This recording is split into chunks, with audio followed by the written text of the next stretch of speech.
राम नाम सभी को। नमस्कार दोस्तों। वो कहते हैं ना कि पंख खोल जमाना उड़ान देखता है, पंख खोल जमाना उड़ान देखता है, जमी पर बैठकर क्या आसमान देखता है, मिला है हुस्न तो इस हुस्न की हिफाजत कर, संभल के चल तुझे पूरा जहान देखता है। नमस्कार दोस्तों, मैं हूं ईश्वर सिसोदिया, आप सभी का बहुत बहुत स्वागत करता हूं। और आज का हमारा सेशन है दोस्तों बहुत ही शानदार है। आज हम मध्य प्रदेश के नेशनल पार्क यानी कि राष्ट्रीय उद्यान के बारे में बात करेंगे। बहुत ही इंपॉर्टेंट टॉपिक है और बहुत ही मोस्ट टॉपिक है, क्योंकि हमारे हर एग्जाम में यहाँ से प्रश्न आते हैं। चलिए करते हैं स्टार्ट दोस्तों, बिना समय गंवाए स्टार्ट करते हैं फटाफट जल्दी से। और जल्दी से आप लोग जल्दी से जुड़ जाओ फटाफट। देखिए दोस्तों, ये मध्य प्रदेश का सामान्य ज्ञान का सिलेबस है। जो पहली बार आ रहा हो, इस चैनल के ऊपर पहली बार आ रहा हो, आप लोगों से एक रिक्वेस्ट है कि आप इसको लाइक सब्सक्राइब कर लेना, ताकि डेली क्लास लूँगा, डेली क्लास का नोटिफिकेशन आपको मिल जाए। बाकी और कोई उद्देश्य नहीं है चैनल को सब्सक्राइब करवाने का, ये मुझे भी शौक नहीं बार बार बोलने का। ये आपकी, अगर आपको डेली क्लास लेना है तो आप कर सकते हैं। चलो आगे बढ़ते हैं दोस्तों। यूट्यूब का नाम तो आप सभी को पता है, जीके बाय ईश्वर सिसोदिया है। मध्य प्रदेश सामान्य ज्ञान अभी चल रहा हमारा, और कल हमने मध्य प्रदेश का गठन देख लिया था। उसके बाद हम आगे जो है नदियाँ अभी नहीं पढ़ाई मैंने, नदियों को आगे पढ़ाऊँगा। पहले मैं राष्ट्रीय उद्यान को पढ़ा रहा हूँ, क्योंकि एमपी पुलिस में यहाँ से ज़्यादा प्रश्न बनते हैं। कभी कभी प्रश्न आते हैं तो 1 से 2 क्वेश्चन भी पूछ लेता हूँ, इसलिए टॉपिक ज़्यादा इंपॉर्टेंट है। वैसे नदियों वाला टॉपिक भी बहुत इंपॉर्टेंट है, उसको कल करवा दूंगा मैं। आज दोस्तों इसको करवा रहे हैं, तो याद रखिएगा दोस्तों, मध्य प्रदेश सामान्य ज्ञान। और टेलीग्राम ग्रुप पे इसकी पीडीएफ भी दे दूंगा मैं आप लोगों को। कल वाली भी नहीं दे पाया तो दोनों आज ही दे दूंगा, है ना, दोनों साथ मिल जाएगी। क्लास रोज देखने के लिए आपको चैनल को सब्सक्राइब करना पड़ेगा और आपको डेली क्लास मिल जाएगी। दोस्तों आज हम स्टार्ट करने वाले हैं मध्य प्रदेश में राष्ट्रीय उद्यान और अभ्यारण्य के बारे में। ध्यान दीजिएगा दोस्तों, मध्य प्रदेश में राष्ट्रीय जो उद्यान है, तो राष्ट्रीय उद्यान और अभ्यारण्य में क्या बेसिक अंतर होता है जो यहाँ पर लिखा हुआ है, मैं इसको शॉर्ट में समझा देता हूँ।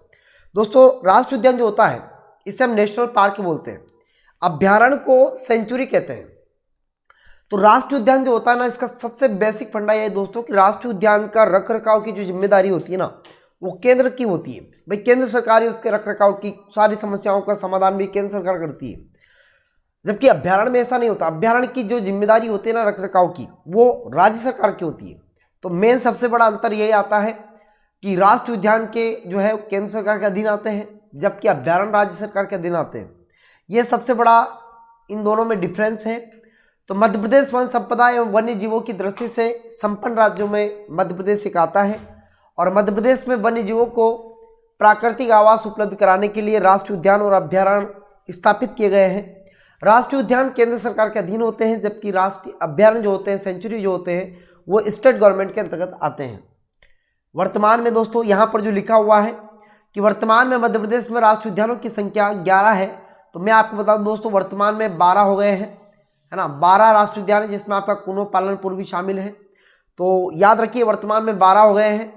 और तथा वन्य जीव अभ्यारण्यों की संख्या 31 है। तो हमारा जो कुनो पालनपुर अभ्यारण्य जो था, उसे बना दिया क्या, राष्ट्रीय उद्यान। तो याद रखिएगा दोस्तों, उसे अगर आपसे ओनली ऑन ये पूछा जाए कि वर्तमान में अभ्यारण्य कितने हैं, तो याद रखिएगा ओनली अभ्यारण्य जो है दोस्तों, आप यहाँ से, क्योंकि एक हमारा कम हो जाएगा, तो ये हो जाएंगे लगभग 30। और इनमें से 6 राष्ट्रीय उद्यान जो है दोस्तों, जिसमें कान्हा किसली, बांधवगढ़, पन्ना, पेंच, सतपुड़ा, संजय गांधी, और आपका वन्यजीव अभ्यारण्य जिसमें आपका रातापानी रायसेन वाला, जिसे 2010 में टाइगर प्रोजेक्ट योजना में शामिल किया गया है। ये थोड़ा सा आपको याद रखना है कि 2010 में एकमात्र राष्ट्रीय अभ्यारण्य जो हमारा था वो रातापानी अभ्यारण्य है, जिसे टाइगर प्रोजेक्ट योजना में शामिल किया।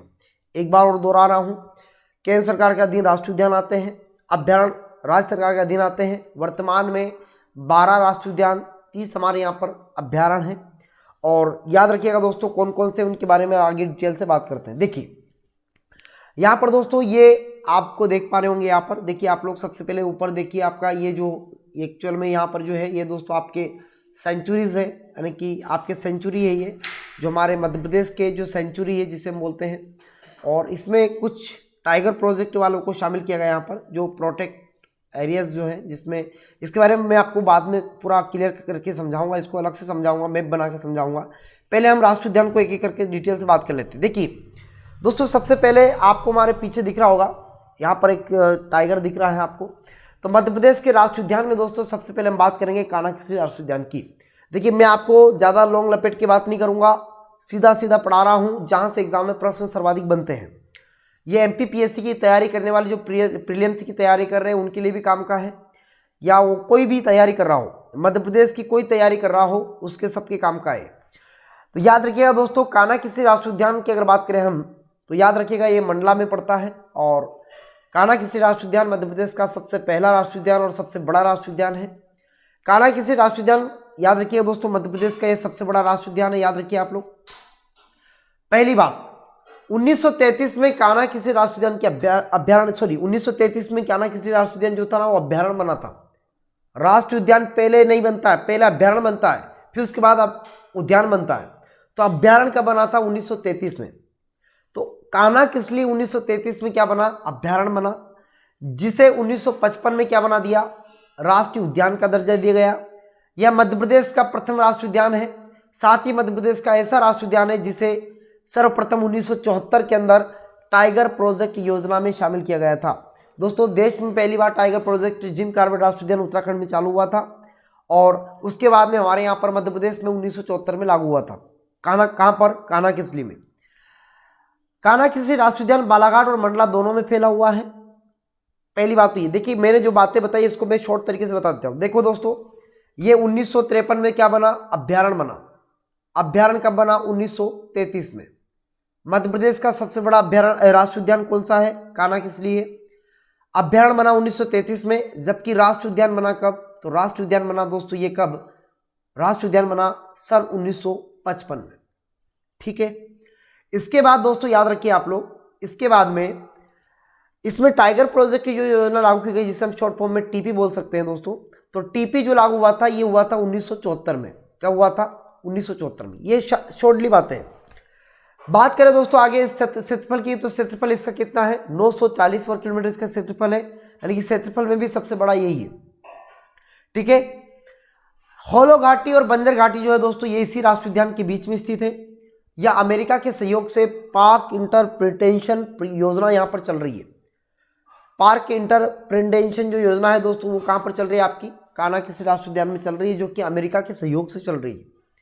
यहाँ पर वन्य प्राणी संबंधी प्रशिक्षण, हवाई पट्टी की व्यवस्था यहाँ पर की गई है। इसमें बाघ, चीतल, बारहसिंगा, ब्रेडली प्रजाति के बारहसिंगा, नीलगाई, सांबर आदि यहाँ पर जीव पाए जाते हैं। दोस्तों आप देख पा रहे होंगे, यहाँ पर आप देख पा रहे होंगे, मेरे पीछे आपको दिख रहा होगा, देखिए आपको ये टाइगर दिख रहा होगा, है ना? दिख रहा है ना सभी को? तो याद रखिएगा, स्पेशली टाइगर और बारहसिंगा के लिए जो दोस्तों यहाँ पर जो है ये प्रसिद्ध है थोड़ा सा। चलिए आगे बात करते हैं। तो इसके बाद में ध्यान दीजिएगा दोस्तों, मध्य प्रदेश का कान्हा जो टाइगर रिजर्व है, देश का एक ऐसा मात्र पहला है जहाँ पर दोस्तों हाल ही में शुभंकर जारी किया गया है। और जो शुभंकर जारी किया दोस्तों, उसका नाम है क्या? मैस्कॉट शुभंकर जारी किया, जिसका नाम है दोस्तों याद रखिए भूर सिंह द बारहसिंगा। हाल ही में यहाँ से शुभंकर जारी किया। बहुत मोस्ट क्वेश्चन बनने वाला दोस्तों, यहाँ से बहुत IMP क्वेश्चन बनने वाला है कि यहाँ से एक शुभंकर जारी किया गया है, देश का पहला शुभंकर यहाँ से जारी किया गया, जिसका नाम है भूर सिंह द बारहसिंगा। तो याद रखिएगा, ये शुभंकर यहाँ से जारी किया गया है। बेगा महिलाएं यहाँ पर गाइड का काम करती हैं। जैसे मान लो कोई अगर आप घूमने गए वहाँ पर, तो दोस्तों वहाँ पर बेगा जो महिलाएं होती है वो आपको दिखाती है कि भैया यहाँ पर ये है, यहाँ पर ये है, यहाँ पर ये है। ये सारी चीज़ें बेगा महिला वहाँ पर गाइड करने का काम करती है। तो ये प्रश्न भी कभी बन सकता है एग्जाम में कि बेगा महिला यहाँ पर क्या करती है? गाइड का काम करती है। ठीक है दोस्तों, ये आपका कान्हा-किसली राष्ट्रीय उद्यान। एक बार और दिमाग से इसको समझो। देखिए सबसे पहले बात तो ये कि कान्हा-किसली सबसे बड़ा है, मध्य प्रदेश का सबसे बड़ा अभ्यारण्य 1933 में बना, 1955 में राष्ट्रीय उद्यान बना, 1974 में टाइगर प्रोजेक्ट योजना लागू हुई। क्षेत्रफल 940 वर्ग किलोमीटर है, और यहाँ पर दो घाटी है, होलो घाटी और बंजर घाटी। ठीक। अमेरिका के सहयोग से यहाँ पर एक परियोजना चल रही है, जिसका नाम है पार्क इंटरप्रिटेशन परियोजना। यहाँ पर दोस्तों हवाई पट्टी भी स्थित है। बारहसिंगा, ब्रेडली प्रजाति का बारहसिंगा, चीतल, हिरण, ये जो है ना दोस्तों नीलगाई, सांबर, ये सब यहाँ पाए जाते हैं। यहाँ पर हाल ही में भूर सिंह बारहसिंगा जो है दोस्तों, यहाँ पर जो है उसको शुभंकर जारी किया गया। देश का पहला शुभंकर यहीं से जारी किया गया। और बेगा महिला यहाँ पर गाइड का काम करती। बस हो गया, और क्या हो गया कि नहीं हो गया? हो गया। चलो आगे बढ़ते हैं दोस्तों। अगला देखें, एक दो बार देखना, आराम से हो जाती याद, कोई दिक्कत वाली बात नहीं। आगे बढ़ते। अब दोस्तों अगला है हमारा कौन सा? माधव राष्ट्रीय उद्यान शिवपुरी। देख पा रहे होंगे आप लोग, देखिए आप लोग यहाँ पर देख पा रहे हैं, माधव राष्ट्रीय उद्यान के बारे में मैं आपको बता देता हूं।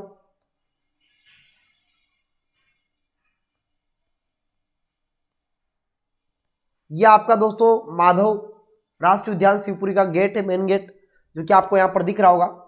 ये मेन गेट है शिवपुरी का। और दोस्तों ये माधव जो राष्ट्रीय उद्यान है काफ़ी अच्छा लग रहा होगा आपको देखने में भी। और इसके नीचे की अगर बात करें हम लोग, तो देखिए आप यहाँ पर ये इस तरह से अंदर का जो शेप है ना, वो ऐसा है यहाँ का, मतलब बहुत शानदार लगता है यहाँ पर। जब आप कहीं घूमने जाओगे, कभी जाओ तो देखना आप, बहुत अच्छा लगता है यहाँ पर। तो याद रखिएगा, काफ़ी दृश्य बहुत शानदार है अंदर का। तो कान्हा जो अपना माधव राष्ट्रीय उद्यान दोस्तों, ये इसकी स्थापना 1958 में हुई थी। माधव राष्ट्रीय उद्यान शिवपुरी में पड़ता है, इसकी स्थापना 1958 में हुई थी।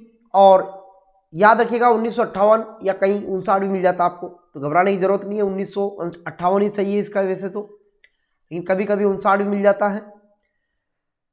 इसका क्षेत्रफल की अगर बात करें दोस्तों, तो 337 वर्ग किलोमीटर इसका क्षेत्रफल है। यह राष्ट्रीय उद्यान NH3 यानी कि आगरा मुंबई राजमार्ग पर स्थित है।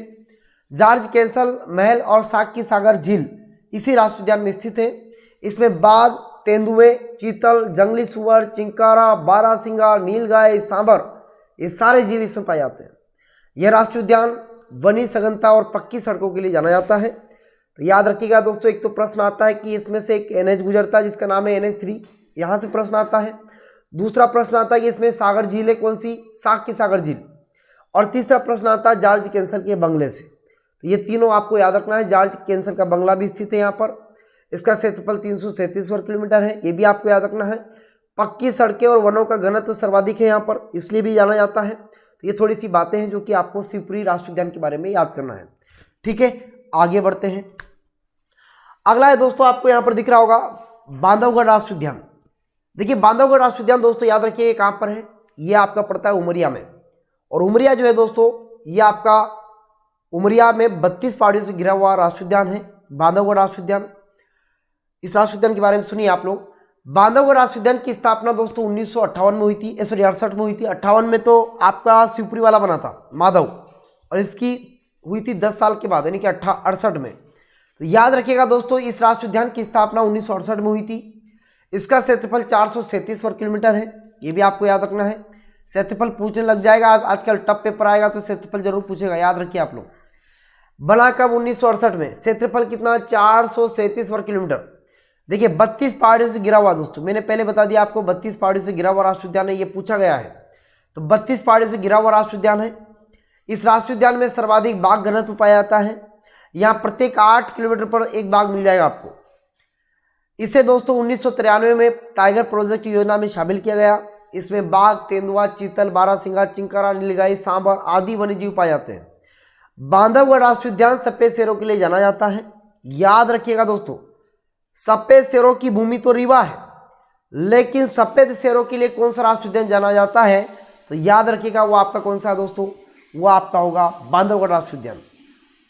मध्य प्रदेश के कान्हा किसली तथा बांधवगढ़ राष्ट्रीय उद्यान को जंगल गलियारा योजना के तहत जोड़ने का प्रस्ताव है दोस्तों। ये थोड़ा सा आपको याद रखना है, क्योंकि एग्जाम में आने की संभावना है कि मध्य प्रदेश के कान्हा किसली तथा बांधवगढ़ राष्ट्रीय उद्यान को जंगल गलियारा योजना से जोड़ने का प्रस्ताव है। याद हो जाएगा क्या। 1993 में तो टाइगर प्रोजेक्ट योजना लागू हुई, 32 पहाड़ियों से घिरा हुआ है। 1968 में बना, 437 इसका क्षेत्रफल है। 8 किलोमीटर पर एक बाघ आपको मिल जाएगा, सर्वाधिक बाघों का घनत्व यहीं पर है। सफेद शेरों की भूमि के लिए जाना जाता है। मध्य प्रदेश का कान्हा किसली और बांधवगढ़ को जोड़ने के लिए जो है दोस्तों जंगल गलियारा योजना का प्रस्ताव है। ये कुछ बातें हैं जो आपको इसके बारे में याद रखना है। कहा जाता है कि इसी यहीं पर एक भाई का किला भी है, और भाई का किला और ऐसी कुछ बातें बताते हैं। भाई का किला, यहाँ पर भगवान राम एक बार आए थे, उन्होंने भगवान राम ने लक्ष्मण जी को किला भेंट किया था, ऐसा बताते हैं। तो इतिहास में बताते हैं ऐसी बातें है ना, तो याद रखिएगा भाई का किला भी स्थित है यहीं पर, ठीक है ना।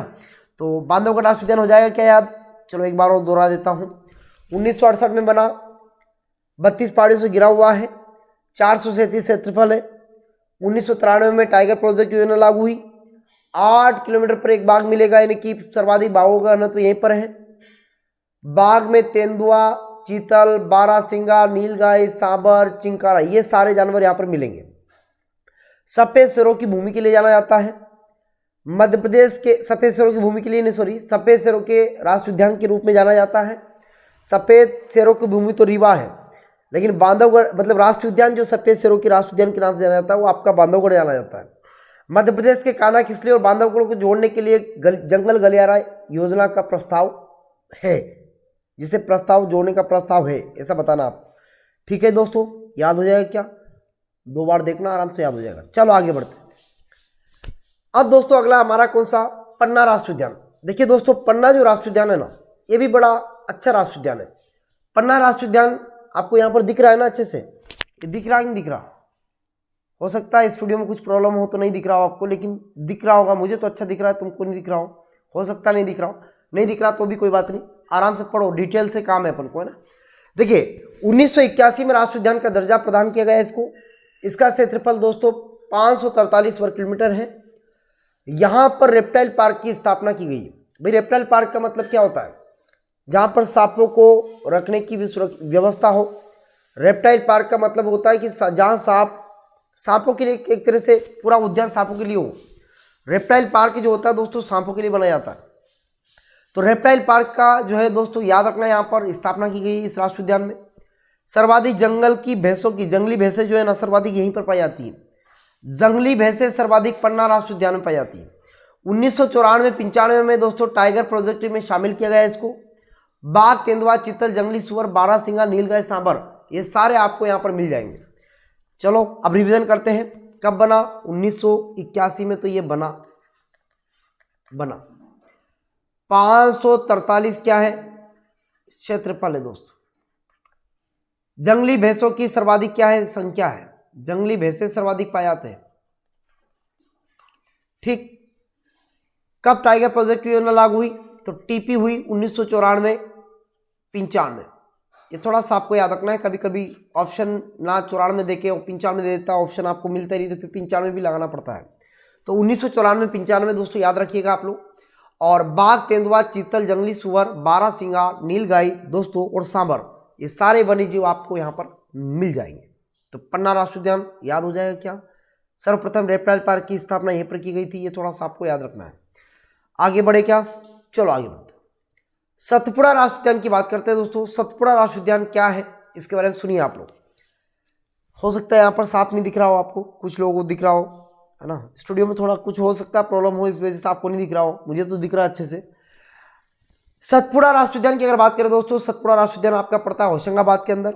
1981 में राष्ट्रीय उद्यान का दर्जा प्रदान किया गया है इसको। इसका क्षेत्रफल दोस्तों 588 वर्ग किलोमीटर है। कितना है? 588 वर्ग किलोमीटर, सॉरी 88 नहीं, सॉरी रॉन्ग बोल रहे हैं हम, 88 नहीं 28, 528। कितना है दोस्तों? 528 इसका क्या है? क्षेत्रफल है 588, सॉरी 28 वर्ग किलोमीटर क्षेत्रफल है इसका। 88 पता नहीं क्यों आ रहा है बार बार, 88 की पता नहीं क्या हो गई, लेकिन 28 है ये, है ना। तो याद रखिएगा दोस्तों, सतपुड़ा राष्ट्रीय उद्यान का जो क्षेत्रफल है वो 528 वर्ग किलोमीटर है। 1981 में बना। 2000 में दोस्तों यहाँ पर टाइगर प्रोजेक्ट योजना लागू हुई थी। देखिए यहाँ पर 1999 में लिखा हुआ है, लेकिन आपको याद रखना 2000 में हुआ था दोस्तों। मेनली तो इसका राइट तो 2000 ही होगा, लेकिन कभी कभी ऑप्शन में 2000 नहीं मिलता है, तो फिर 1999 में भी आपका राइट हो जाएगा। ठीक, और दोनों जाए तो फिर 2000 लगाना है। ध्यान दीजिएगा दोस्तों, यह राष्ट्रीय उद्यान प्रोजेक्ट जो है टाइगर प्रोजेक्ट दोस्तों याद रखिएगा 2000 में शामिल किया गया। यह मध्य प्रदेश का 5वां टाइगर प्रोजेक्ट योजना है। इस राष्ट्रीय उद्यान में कृष्णमृग यानी कि कृष्णमृग सर्वाधिक जो पाए जाते हैं दोस्तों, याद रखना आपको। कृष्णमृग की सर्वाधिक संख्या, एक क्रमण यहाँ पर लिखा गया है, एक्चुअल में कृष्णमृग है क्या यहाँ पर? कृष्णमृग। तो कृष्णमृग की सर्वाधिक संख्या कहाँ पर दोस्तों? सतपुड़ा राष्ट्रीय उद्यान के अंदर। ठीक है, आगे बात करते हैं। इसमें बाघ, तेंदुआ, चीतल, जंगली सुअर, बारहसिंगा, नीलगाय, सांबर, ये सारे जानवर यहाँ पर पाए जाते हैं। तो मेन बातें याद करो। सतपुड़ा राष्ट्रीय उद्यान में कब बना? 1981 में बना। कितना क्षेत्रफल? 528 वर्ग किलोमीटर क्षेत्रफल। टाइगर प्रोजेक्ट योजना 1999 2000 आपको याद रखना है वैसे तो, लेकिन मान लो अभी 2000 नहीं आए तो फिर क्या लगाओगे? 1999 तो लगाना पड़ेगा ना। तो 5वां टाइगर प्रोजेक्ट योजना है यहाँ पर।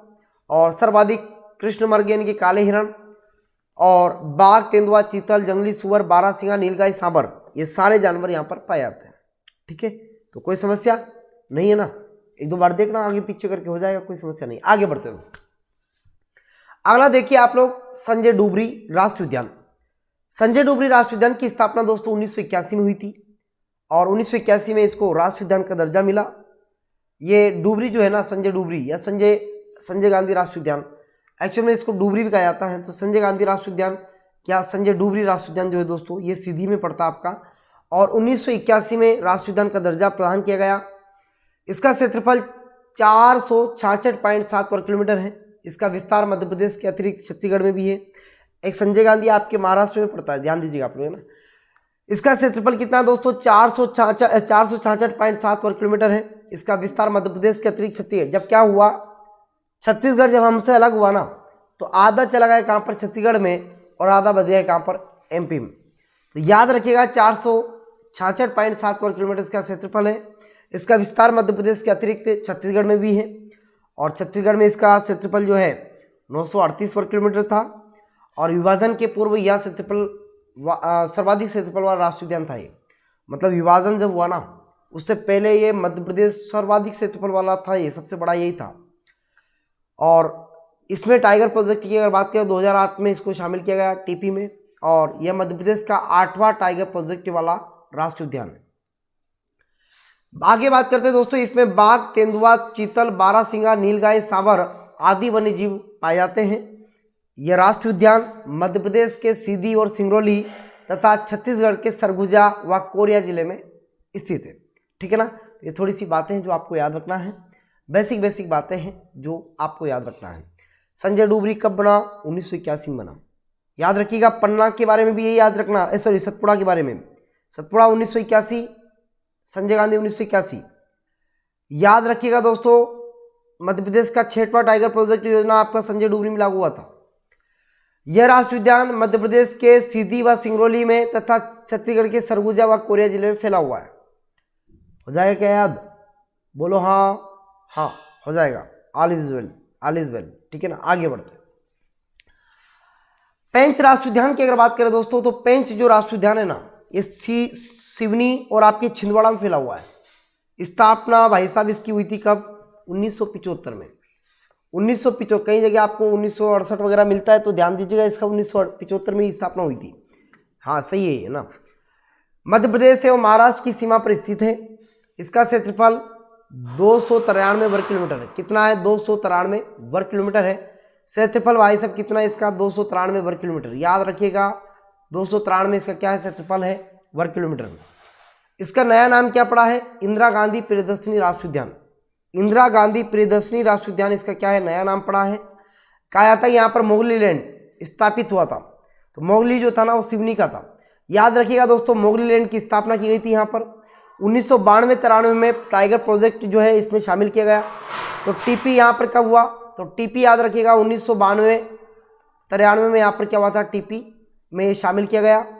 और बाघ, तेंदुआ, चीतल, चिंगारा, बारहसिंगा, नीलगाय, सांभर, देखिए जानवर सेम ज़्यादा अंतर नहीं है, जानवर सभी में सेम ही आ रहे हैं। यहाँ पर कृष्ण मृगों की सर्वाधिक संख्या है। ध्यान दीजिएगा दोस्तों, कृष्ण मृगों की सर्वाधिक संख्या आपको वहाँ पर भी बताई थी मैंने। कहाँ पर, सतपुड़ा में। वहाँ कृष्ण मृगों की सर्वाधिक मात्रा में पाए जाते हैं। यहाँ पर संख्या में है, सर्वाधिक मात्रा में पाए जाते हैं। मात्रा वैसे देखिए यहाँ पर दोस्तों थोड़ा सा अंतर समझिए आप लोग। ये जो सतपुड़ा है ना, बहुयातायात मात्रा में पाए जाते हैं। बहुयातायात मात्रा मतलब काफ़ी, मतलब पास में पाए जाते हैं और काफ़ी पाए जाते हैं। जबकि यहाँ का जो है ना फंडा, ये थोड़ा अलग है। यहाँ पर क्या बोल रहा है, ये सर्वाधिक संख्या में पाए जाते हैं। तो याद रखिएगा थोड़ा सा, ये थोड़ा सा आपको फंडा क्लियर करना है कि यहाँ पर कृष्ण मृगों की संख्या सर्वाधिक है, वहाँ पर बहुयातायात में पाए जाते हैं, है ना।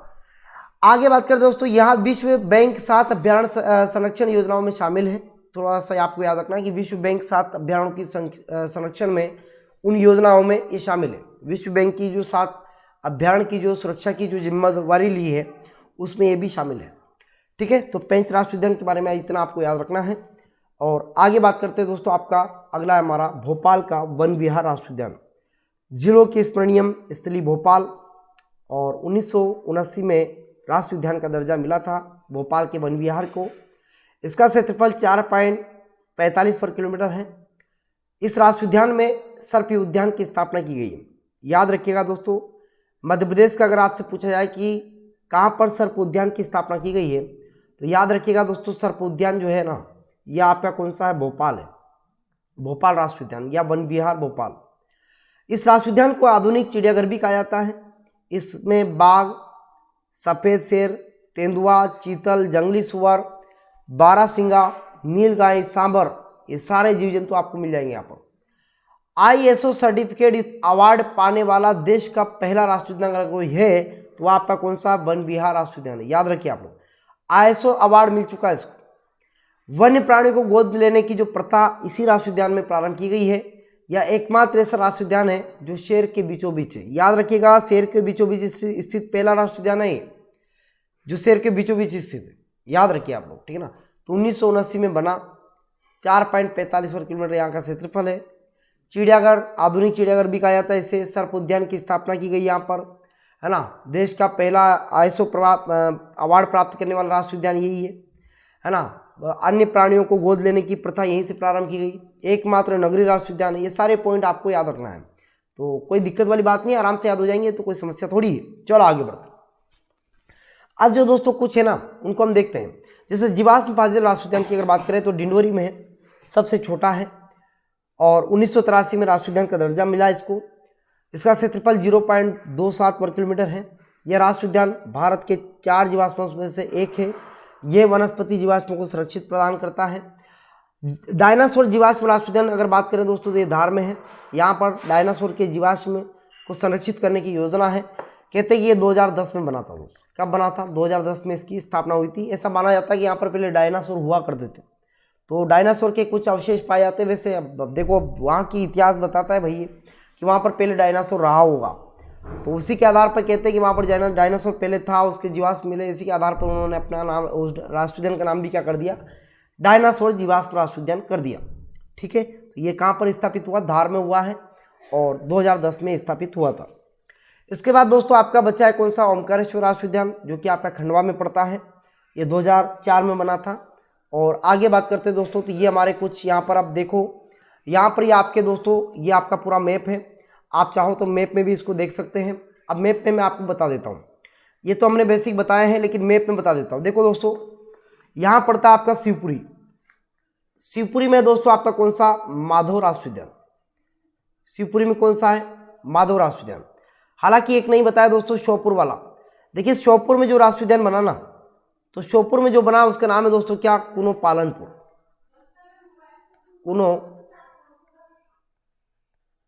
पालनपुर नवीनतम राष्ट्रीय उद्यान है और 12वां राष्ट्रीय उद्यान है मध्य प्रदेश का। ये थोड़ा सा आपको याद रखना है। कुनो पालनपुर जो बना है दोस्तों, ये आपका कहाँ पर है? श्योपुर जिले में है। इसके बाद आगे बात करते हैं दोस्तों, तो यहाँ पर मैंने आपको और क्या बताया? उमरिया। ध्यान दीजिएगा दोस्तों, उमरिया में जो है ना, यहाँ उमरिया में आपका कौन सा? तो उमरिया में आपका कौन सा? बांधवगढ़ राष्ट्रीय उद्यान। मैप में देख लीजिए आप लोग ना, बांधवगढ़ कहाँ पर? आपका उमरिया में।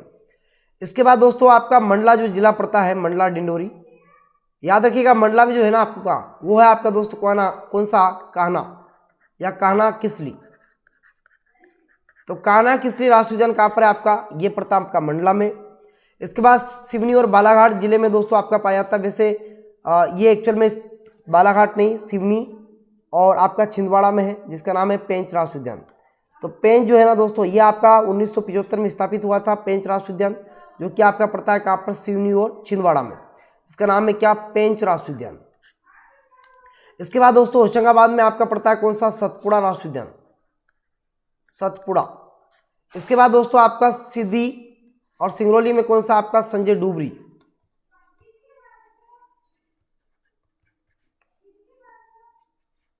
संजय डुबरी राष्ट्रीय उद्यान, ये आपका पड़ता है कहाँ पर? सिद्धि सिंगरौली में।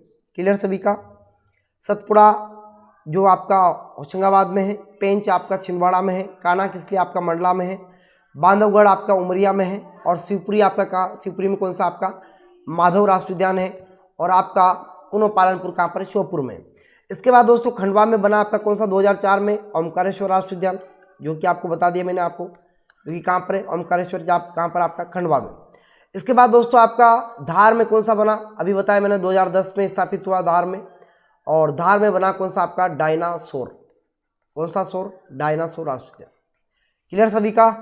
तो कितने हो गए? कुछ बचा है ना अभी? तो जीवाश्म फाजिल राष्ट्रीय उद्यान डिंडोरी, डिंडोरी में आपका कौन सा जीवाश्म फाजिल, तो जीवाश्म फाजिल राष्ट्रीय उद्यान दोस्तों आपका कहाँ पर है, डिंडोरी में। ये थोड़ा सा आपको याद रखना है, जीवाश्म फाजिल राष्ट्रीय उद्यान आपका कहाँ पर है, डिंडोरी में है। और कुछ बचा तो नहीं ना, देख लो और कुछ बचा हो तो पन्ना में पता है, बचा है ना, पन्ना राष्ट्रीय उद्यान, पन्ना में पन्ना। और कुछ बचा क्या, देखो गिनो इनको, 1 2 3 4 5 6 7 8 9 10 और 11। अभी कुछ बचा है, एक और बचा है, भोपाल बचा है ना, भोपाल कहाँ है, भोपाल यहाँ है, वन विहार, वन विहार भोपाल। याद रखिएगा दोस्तों, भोपाल आपका 12वां। अब याद रखिए 12वां नंबर का जो यहाँ पर 1 लिखा है, ये 1 नंबर का नहीं है, 12वें नंबर का तो यही है, कुनो पालनपुर। दोस्तों जो एशियाई शेर है ना, बब्बर शेर, एशियाई शेर जो आपके गुजरात की गिर राष्ट्रीय उद्यान से लाए गए थे ना, वो आपके यहीं छोड़े गए थे। याद रखिएगा गिर को यहीं छोड़ा गया था, गिर राष्ट्रीय उद्यान से जो लाए गए थे एशियाई शेर उनको यहीं पे छोड़ा गया था। हाँ, गिर राष्ट्रीय उद्यान से लाए गए एशियाई शेरों को कहाँ छोड़ा गया था, आपके श्योपुर के कुनो पालनपुर में छोड़ा गया था। याद रखिएगा दोस्तों, यहाँ से कुनो नदी बहती है, पालनपुर से होते हैं, तो इसी का नाम पड़ा था कुनो पालनपुर, ठीक है ना। और हाल ही में बना, 2018-19 में बना, ये ज़्यादा पुराना नहीं है वैसे। तो याद रखिए कुनो पालनपुर दोस्तों, याद रखिएगा आपका, ये आपका श्योपुर में है, ठीक है ना। कुनो नदी आपकी श्योपुर से होकर बहती है, जो कि शिवपुरी के शिवपुरी के पठार से निकलती है। 2 नदियाँ, एक का नाम कुनो है, एक का नाम कुंवारी है। तो कुंवारी चली जाती है ऊपर और कुनो चला जाती है कदर श्योपुर की तरफ। तो पालनपुर जो पड़ता है वहीं पर कुनो नदी बहती है और वहीं पर आपका कौन सा राष्ट्रीय उद्यान है, कुनो पालनपुर राष्ट्रीय उद्यान है। अब दोस्तों आपके जो अभ्यारण्य बचे ना, अभ्यारण्य को अगले एपिसोड में बता देंगे हम। और आपको ये जो बताया है ये कैसा लगा, आप ज़रूर अपनी प्रतिक्रिया दें, और आपका कोई सुझाव हो तो वो भी बताएं। आपका बहुत बहुत धन्यवाद दोस्तों। आज के लिए इतना ही है। GK by Ishwar Sisodia YouTube channel का नाम है, और दोस्तों हमारा टेलीग्राम ग्रुप का नाम है MP360 बाय ईश्वर सर। आपको ये टेलीग्राम पर PDF चाहिए तो मैं अभी सेंड कर दूंगा अभी आपको, तो आप इस टेलीग्राम को ज्वाइन कर लीजिएगा।